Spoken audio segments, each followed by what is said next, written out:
Hey, hello tout le monde, j'espère que vous allez bien. On se retrouve aujourd'hui dans une vidéo où je vais vous donner 10 idées de business à lancer en 2021 ou en 2022. C'est des idées de business en ligne à lancer, donc tout le monde peut le faire de chez soi. Il suffit juste d'avoir une connexion internet et un PC. Pour certains d'entre eux, il n'y a pas besoin forcément d'avoir un minimum d'argent requis. Pour d'autres, cela demande un minimum d'investissement, mais j'ai essayé de faire au mieux pour trouver des idées où il n'y a pas forcément besoin d'avoir beaucoup d'argent pour les lancer. Donc voilà, j'espère que cette vidéo va vous plaire, j'espère que vous êtes bien installés et que vous vous sentez comme à la maison.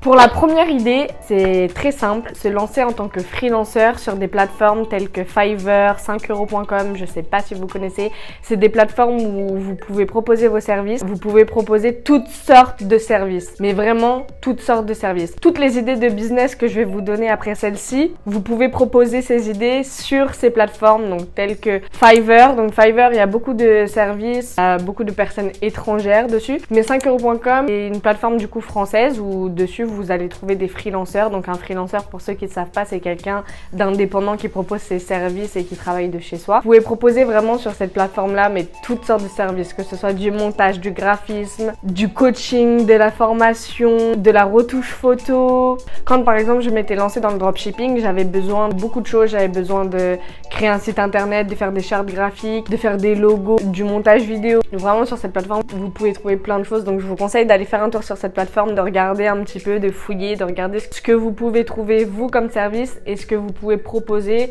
à votre tour comme service. Pour la deuxième idée de business, c'est tout simplement vendre son PDF sur Amazon. Je m'explique. Tout simplement, en fait, vous pouvez faire un PDF de ce que vous voulez, que ce soit des recettes de cuisine, que ce soit un agenda, que ce soit des conseils de sport, bref, n'importe quoi. Quelque chose dans un domaine dans lequel vous êtes doué et c'est votre zone de compétence. Vous faites un PDF sur Canva. Donc pour ceux qui connaissent pas Canva, Canva c'est une application et un site internet aussi que vous pouvez avoir sur votre PC. Vous pouvez faire pareil, plein de choses. Vous pouvez faire des flyers, vous pouvez faire vos CV, vous pouvez faire des agendas, vous pouvez faire des livres, vos logos, vos bannières, des posts Instagram, bref, vous pouvez faire plein de choses dans tout ce qui concerne le graphisme. Donc tout simplement, en fait, vous allez faire votre PDF dessus. Vous allez faire toutes vos pages de votre PDF, donc de votre livre, on va dire. Et je sais pas si vous avez déjà remarqué, mais sur Amazon, en fait, quand vous voulez acheter un livre, parfois, il y a des livres où c'est marqué livre broché. Et ben en fait, tout simplement, quand c'est marqué livre broché, c'est que à la base, c'est un PDF que Amazon se charge d'imprimer et ensuite d'envoyer au client. Généralement, les livres brochés, ils sont pas très chers, ils tournent entre 8, 12, 15 euros si vraiment il y a beaucoup de pages. Tout simplement, vous allez faire votre PDF sur Canva et ensuite vous allez le mettre en vente sur Amazon. Donc c'est pas la plateforme d'Amazon, c'est une plateforme externe d'Amazon, mais c'est Amazon, je sais plus, faudrait que je recherche, je vous le mettrai de toute façon à côté de moi, à droite ou à gauche. Et vous pouvez faire ça et en fait vous avez rien à faire. Vous avez juste une fois à faire le PDF sur Canva, ensuite à le mettre en ligne sur Amazon et à le mettre en vente. Vous faites votre première de couverture et votre quatrième page de couverture, vous rentrez tout, vous insérez et dès que quelqu'un en fait passera commande et achètera votre PDF, vous n'avez rien à faire. Vous n'avez pas à envoyer, à imprimer et à envoyer au client. C'est Amazon qui se charge de tout. Donc forcément, ils prennent une petite commission. Vous avez moyen de faire de l'argent. Il suffit juste de faire un petit peu quelque chose de différent. Regardez un petit peu ce qui se vend sur Amazon. Regardez les livres brochés, etc. Et vous verrez que c'est hyper simple à faire. Ça demande pas d'argent. Ça demande juste quelques petites heures, le temps de faire le PDF. Et voilà. La troisième idée, c'est tout simplement de faire du SAV. Proposer ses services en tant qu'agent de service après-vente. J'ai remarqué au cours de cette dernière année que c'était hyper recherché et que franchement tout le monde peut faire ça. Il suffit juste d'avoir des compétences, de savoir répondre à des mails. C'est pas très compliqué, de pas faire de fautes d'orthographe. En fait, toutes les entreprises ont besoin d'un service SAV. Donc aujourd'hui, c'est super important d'avoir un bon service après-vente pour satisfaire sa clientèle. Donc franchement, toutes les entreprises recherchent quelqu'un pour faire du SAV. Envoyez vos candidatures et vous verrez, vous aurez certainement des réponses. C'est quelque chose que vous pouvez faire de chez vous, à côté de votre travail. Franchement, c'est vraiment quelque chose de bien et c'est quelque chose que je recommande. Moi, je sais que quand je faisais du e-commerce, pareil, j'avais plusieurs boutiques en ligne et du coup, forcément, je pouvais pas gérer le service après-vente, je pouvais pas être partout. Donc, on m'avait beaucoup démarché sur Instagram pour me proposer de faire justement le SAV de mes boutiques. Il y a beaucoup de concurrence aussi, mais franchement, ça vaut le coup d'envoyer des messages, démarcher, etc. Vous verrez, vous aurez des réponses et c'est quelque chose de facile à faire. Ça demande pas d'investissement de base. Donc franchement, lancez-vous. La quatrième idée que je pourrais vous donner, c'est tout simplement graphic designer. Si vous savez faire des logos, si vous êtes fort en dessin, si vous aimez tout ce qui est justement un petit peu, si vous savez vous servir de Canva et si vous aimez vous servir de ces applications-là, etc., proposez vos services. Parce que pareil, toute entreprise ont besoin d'une image de marque, ont besoin d'une charte graphique. Donc démarchez, envoyez des mails, prospectez, mais vous verrez que vous aurez forcément des réponses. Si vous êtes fort dans ce domaine-là, c'est vraiment quelque chose qui pourrait être fait pour vous. La cinquième idée, c'est tout simplement community manager. Qu'est-ce qu'un community manager? C'est vous allez répondre aux commentaires, vous allez gérer en fait les réseaux sociaux des entreprises, donc sur Instagram, Facebook, LinkedIn, etc. Tout dépend de ce que l'entreprise a besoin, mais vous allez vous occuper du réseau social de l'entreprise. Vous allez mettre des commentaires, vous allez répondre aux messages, vous allez poster des photos, vous allez écrire les descriptions, vous allez poster des stories. Voilà ce qui est un community manager. C'est très recherché aussi maintenant depuis la crise. En plus, beaucoup d'entreprises se sont mis sur les réseaux sociaux, donc il y a vraiment une part à prendre sur ce marché-là. Donc pareil, démarchez, envoyez des messages aux entreprises. Vous dites ce que vous savez faire sur les réseaux sociaux, ce que vous aimez faire, que ça vous passionne et vous verrez, vous aurez des réponses. Toujours pareil, juste un PC, une connexion internet, vous pouvez faire ça de chez vous. Que demander de plus? La sixième idée que je pourrais vous donner, c'est tout ce qui est coaching et formation. Donc je mets bien un slash entre les deux car c'est vraiment deux choses différentes. Une formation, c'est un PDF que vous allez vendre. Ça veut dire que vous n'allez pas perdre de temps à vous faire le coaching. Le coaching, vous pouvez pas être partout à la fois. Quand vous coachez une personne, c'est vous qui coachez la personne.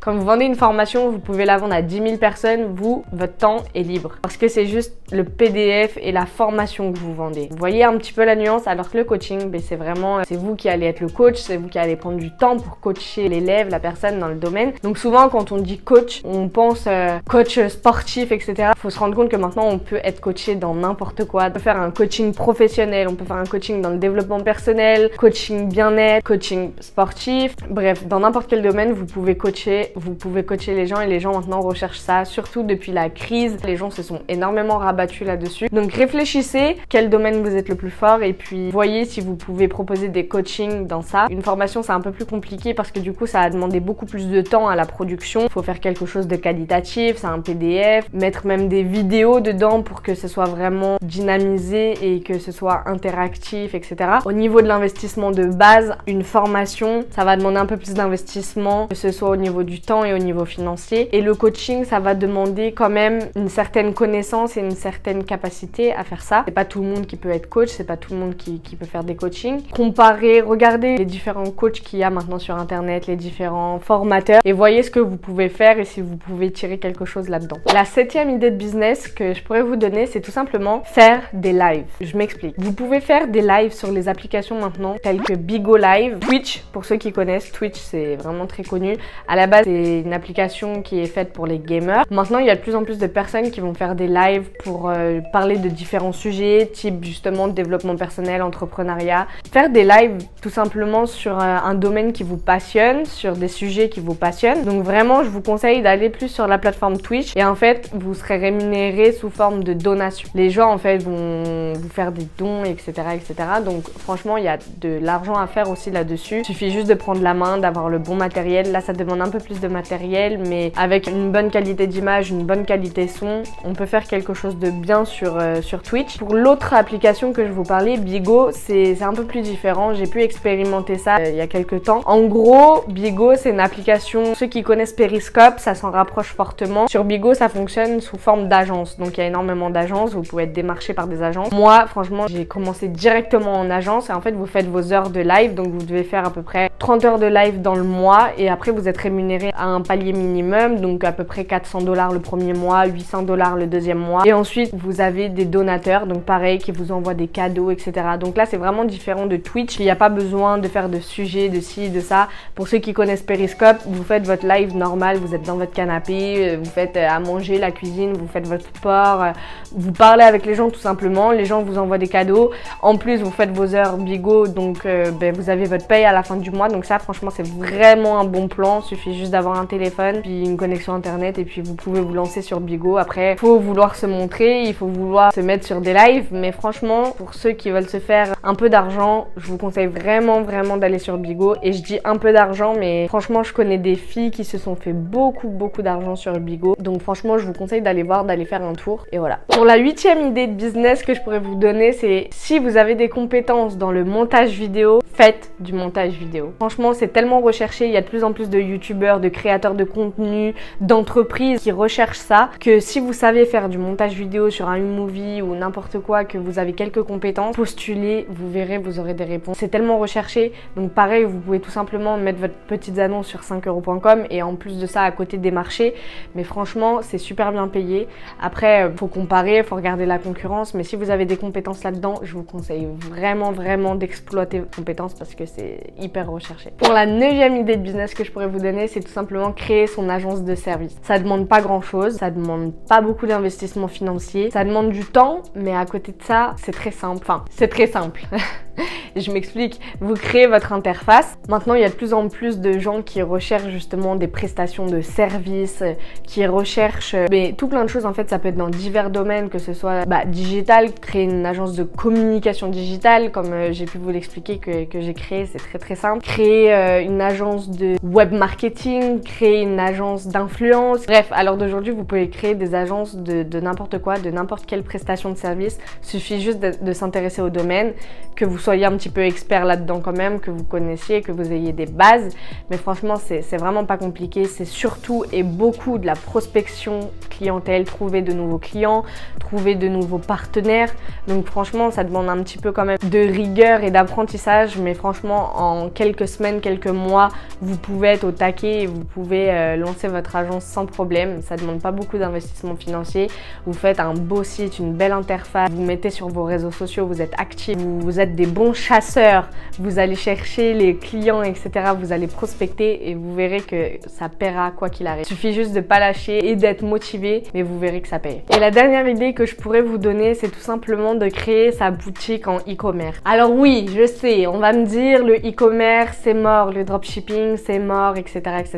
Non, pas forcément. Suffit de faire les choses bien, de pas faire le dropshipping à la 2016 tout simplement. C'est là en fait que je vous disais que j'allais vous proposer des idées de business où il fallait un minimum d'investissement financier et c'est celle-ci. Vous pouvez pas créer une boutique en e-commerce qui va marcher avec 0€. C'est pas possible. Ça c'était avant, c'était il y a des années. Maintenant c'est plus possible. Il faut un minimum d'investissement financier. Je dirais entre 5 et 10 000€. Vous pouvez peut-être déjà commencer à faire quelque chose de bien. Votre argent il partira surtout dans la production de vos produits, dans le branding. Donc le branding, le packaging, c'est tout ce qui en fait englobe votre produit, votre image de marque, avoir un beau site internet, etc.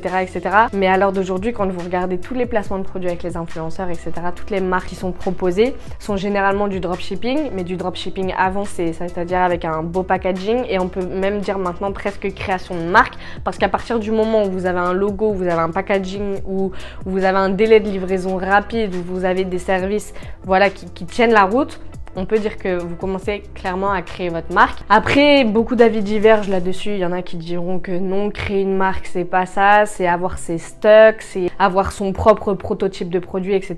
D'autres diront que non, à partir du moment où il y a le nom décrit sur le produit, c'est une création de marque. Bref, moi je suis pas là pour faire un débat là-dessus. Ce que je sais, c'est qu'il y a beaucoup d'argent à prendre dans ce milieu-là. Après voilà, tout est une question d'éthique, tout est une question de ce que vous voulez faire, ce que vous ne voulez pas faire, combien vous voulez investir, combien vous ne voulez pas investir. Mais en tout cas, une chose est sûre, c'est que le e-commerce est loin d'être mort. Au contraire, depuis la crise, énormément de personnes achètent de plus en plus sur le net. Il y a énormément de choses à faire en 2022 sur internet. Donc voilà, intéressez-vous un petit peu à tout ça. Je pourrais vous faire une partie 2 et même une partie 3 parce qu'il y a énormément de business en ligne qu'on ignore l'existence clairement. Et voilà, en tout cas j'espère que cette vidéo vous aura plu. Ça sera avec grand plaisir que je vous ferai une partie 2. N'hésitez pas à me suivre sur mon Instagram si vous voulez voir un petit peu les actualités. On se retrouve très vite pour une prochaine vidéo. En attendant, prenez soin de vous. Je vous fais plein de gros bisous. Ciao.